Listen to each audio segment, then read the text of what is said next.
రా కూర్చో. వద్దు, ఇక్కడే నుంచుంటాను. పొద్దున్న మీరు బయటికి వెళ్ళడం చూశాను.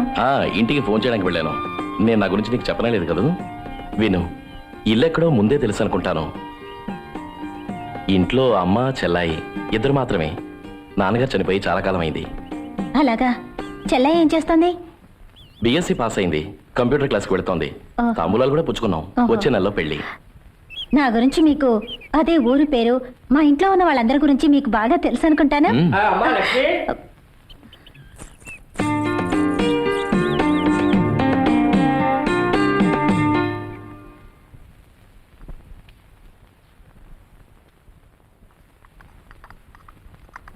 ఏమండి, ఆయనకి ఫోన్ చేసి మాట్లాడారా? అరే నేను మర్చిపోయానే, ఉండి చేస్తాను.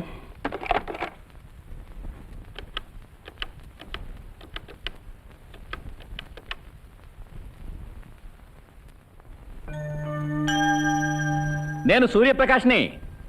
దామోదర్ గారిని పిలవండి. పిలవటానికి వెళ్ళారు. హలో, కులాసాయనా? ఇదిగో పక్కనే ఉంది. కులాసాయే. శ్రీదేవి గారిని అడిగినట్టుగా చెప్పండి. ఇకపోతే ఇక్కడ అంతా రెడీ.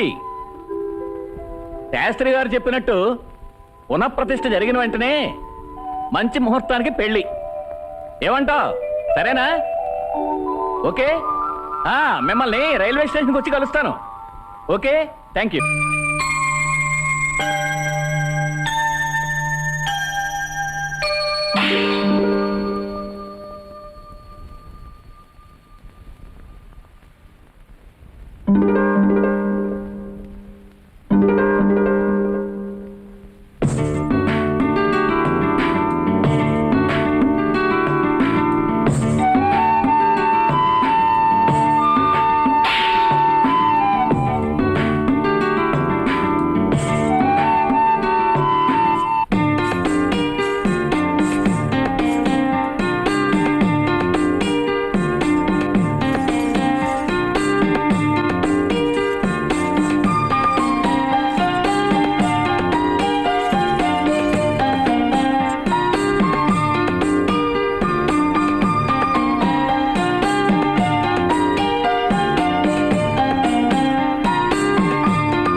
ఏంటి త్వరగా వచ్చేసావు?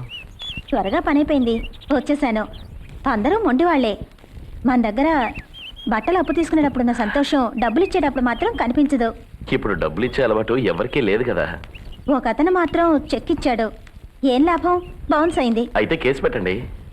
దానికోసం 10 సంవత్సరాలు ఎదురు చూడాల్సి ఉంటుంది. అంతవరకు నేను బతికుంటానో లేదో ఎవరికి తెలుసు. లాయర్ ఫీజు కూడా ఇచ్చుకోలేక మేము అవస్థలు పడాల్సి ఉంటుంది. అవును, అసలు నీకేమైనా మతుందా? మీ తాతగారు అంతా చెప్పారు, నాగదోషం కుజదోషం అంటూ. ఈ కాలంలో ఎవరు పట్టించుకుంటున్నారు? శివ, ఏంటో మాటలు? వాటి మీద నమ్మకం లేదా? లేదు, గాల్లోంచి విభూతి సృష్టించే వాళ్ళు ఉన్నారు. వాళ్ళు ముందుగానే విభూతి చేతిలో ఉంచుకుంటారు. దోషాల పేరుతో మేము ఊరికే భయపెడుతున్నారు. అంతా నాటకం. ఏమంటున్నారు? అది ఇప్పుడు అడక్కు, దానికి ఒక పెద్ద కథ ఉంది. నువ్వు వెళ్ళి తర్వాత చెప్తాను. ఓకే?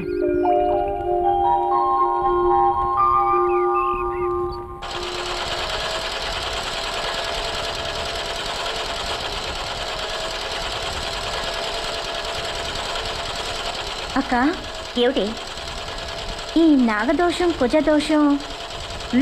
చెప్పు. మనకున్నాయని ఎవరు చెప్పారు? జోసుడు చెప్పాడు. సూర్యమావయ్య, తాతయ్య, మన ఊళ్ళో వాళ్ళు అందరూ చెప్పారు.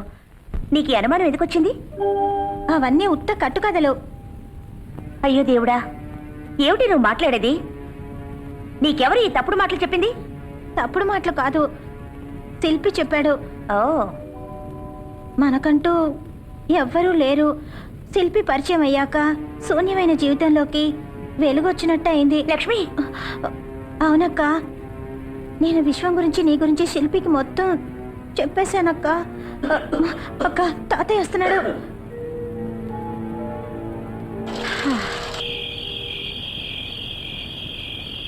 శ్రీలక్ష్మి చేయందుకోవడానికి ఒకరున్నారు, మన శివ శిల్పి. కేవలం మనుషులు సృష్టించిన కుజదోషం నాగదోషాలకు దేవుడిచ్చిన శాపం అంటూ తప్పుదోవ పట్టిస్తున్నారు.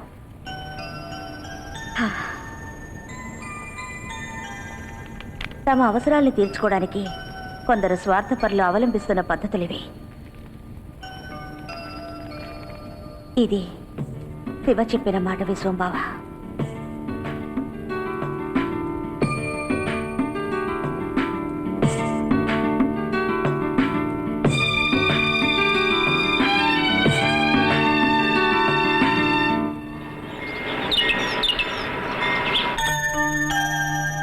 సూర్య మావయ్య ఇక్కడికి వస్తున్నారు.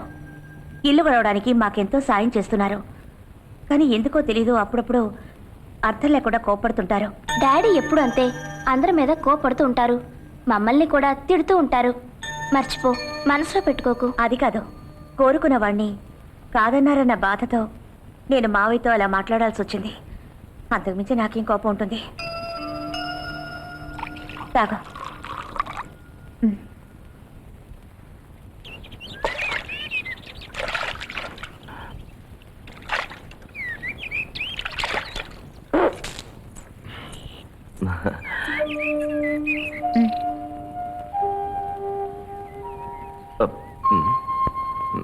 ఏమిటి, పంచదార చాలేదా?